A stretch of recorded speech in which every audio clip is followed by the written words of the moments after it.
Hello again, everybody. Welcome to All Bricked Up with Loam. I'm not sure what kind of show this is going to be. It's going to have a lot of stuff in it. It's going to have books. It's going to have trivia.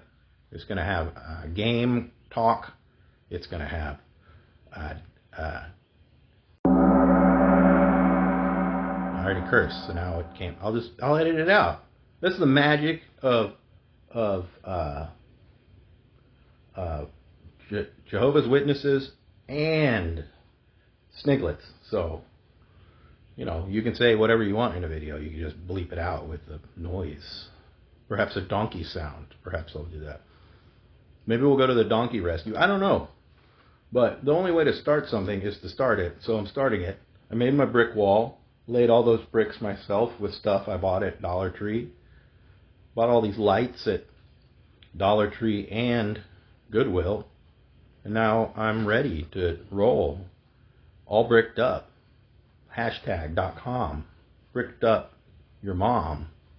Right? Alright. So what we'll do is I'll take that clip and I'll give it to AI and be like, hey, make me a song about how I'm all bricked up with your mom or something.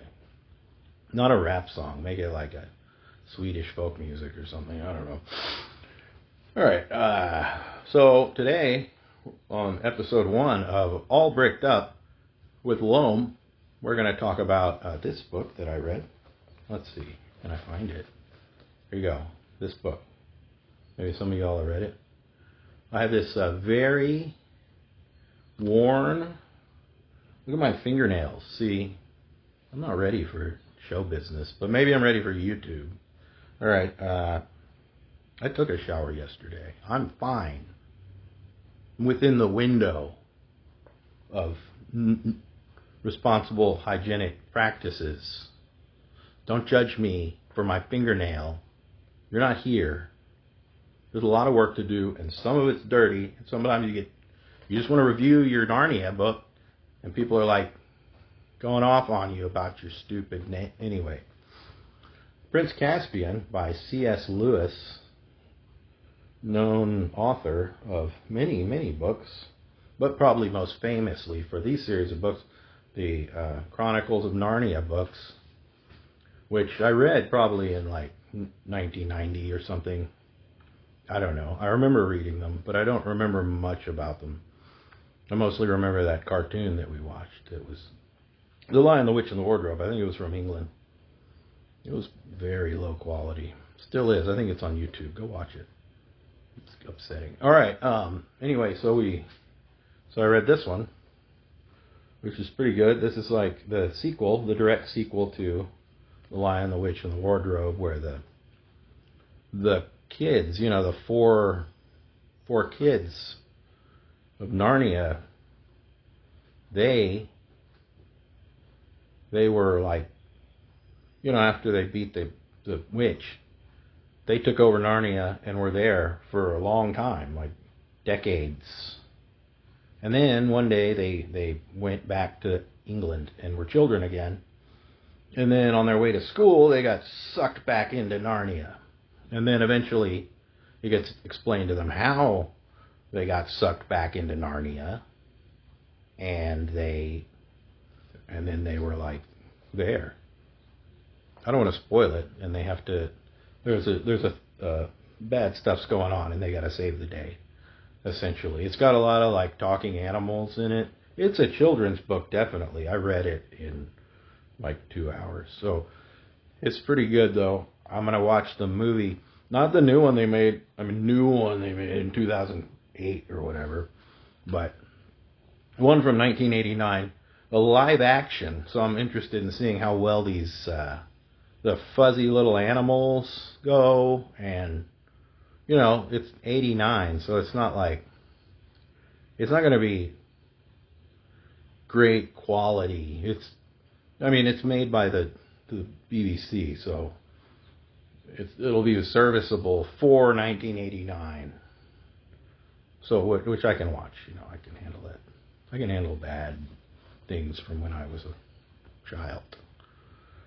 Let's see. So Prince Caspian, as far as books to read, I say it's definitely a book to read. I enjoyed it, and it's got some good stuff in there. Like one point the kids, there's like this big party to celebrate that the trees came back to life, and Bacchus is there. He's like he's like Dionysus, the god of wine. He's got all his sluts with him, and the girls are fascinated with him. And they're like, man, we sure are glad Aslan was here when we met him, because they're all like they're a little hot under the collar, but they're like, oh, good thing the Jesus was here to stop us from. Anyway, I thought that part was interesting. Many of us could have benefited from Aslan in our youth. All right, anyway. Next is, so I'll give Prince Caspian, I don't know how many, we have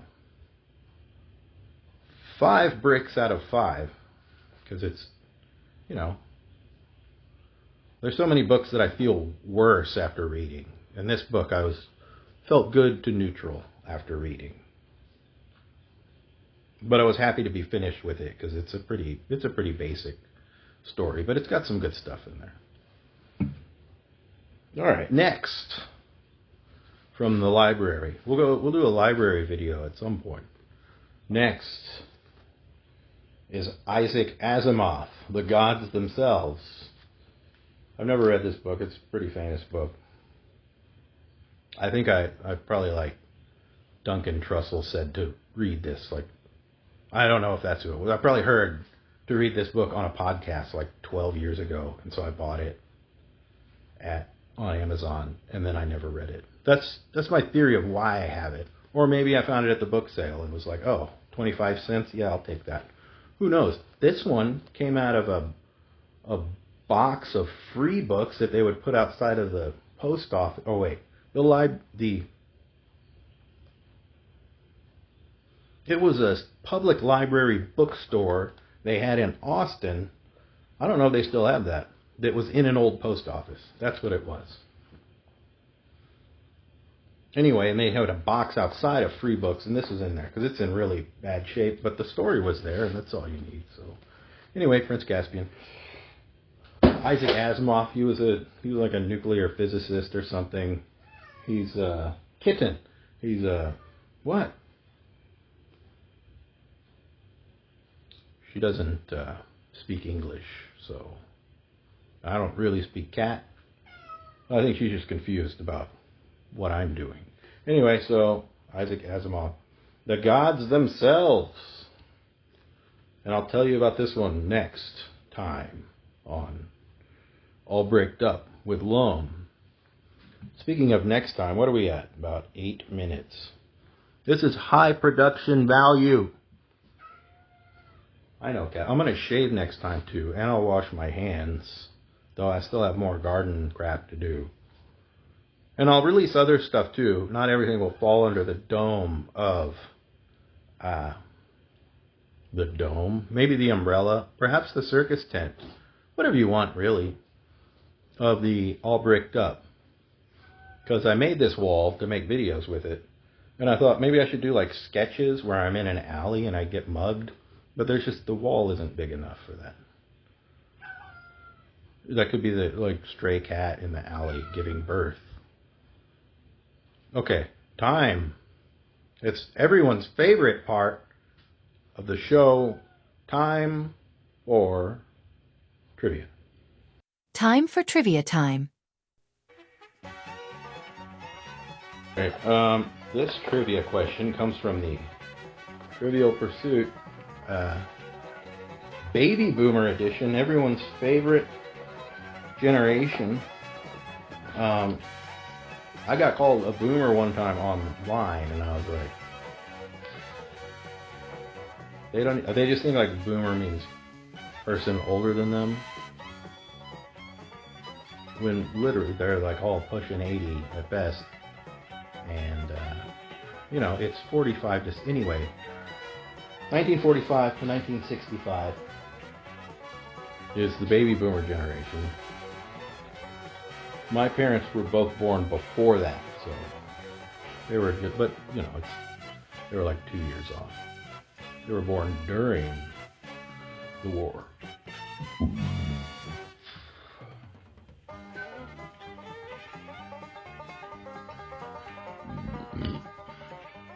But my mom was born after my grandfather came back from the war. Anyway, all right, we're gonna do a trivia question.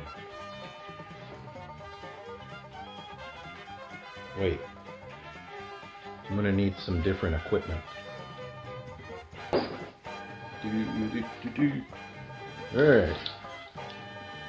Should I do it like that? That's a lot of glasses to wear at the same time. All right, ready for your trivia questions? Number 1. All right, the blue category is TV. Who started delivering witty book reviews on NBC? I already did this one. I did this. Well, I'm going to participate also, but I already read that one because I was reading these the other day. All right, this is good. Here we go. What show featured the not ready for primetime players? Y'all probably know that one. That's for the TV category. All right, for the silver screen, sights and sounds, maybe. What former school teacher introduced us to the Vatican rag? What former school teacher introduced us to the Vatican rag? What African tribe did Robert Luthuli, winner of the 1960 Nobel Peace Prize, belong to? What African tribe did Robert Luthuli, winner of the 1960 Nobel Peace Prize, belong to? What magazine popularized the features Life's Like That, Points to Ponder, and Personal Glimpses? What did fashion critic Mr. Blackwell say was unclean and unpleasant? It's also impossible for women over 35. What producer had the Crystals, the Ronettes, and the Righteous Brothers in his stable? What, fat lard cat? What's your problem, Rob? What's the dill, Pickle? Anyway. Should I walk around like this? Just walk around thinking I'm better than everyone because I have these cool glasses with lights on them. I could get the shoes with lights on them, or my glasses with lights on them. I could put the headlamp on. Around here somewhere, I could duct tape a LED to the cat. It'd be rad. Anyway, so the first one. What show featured the not ready? That's Saturday Night Live. What former school teacher introduced us to the Vatican rag? I'd say Scott Joplin. That's my guess. What African tribe did Robert Luthuli, winner of the 1960 Nobel Peace Prize, belong to? I don't know. I'll say the Zulus. What magazine popularized the features Life's Like That, Points to Ponder, and Personal Glimpses? Life magazine. What did fashion critic Mr. Blackwell say was unclean and unpleasant and also impossible for women over 35? Not wearing a bra. That's my guess. What producer had the Crystals, the Ronettes, and the Righteous Brothers in his stable? Hey, next time I'm gonna close the door and lock you outside. I don't know. Y'all could probably read that. All right, Saturday Night Live. I was right. Tom Lehrer. I don't know who that is. The Zulus. I was right. Reader's Digest. Wrong. Going Brawless. I was right. And Phil Spector. Now, a murderer in prison.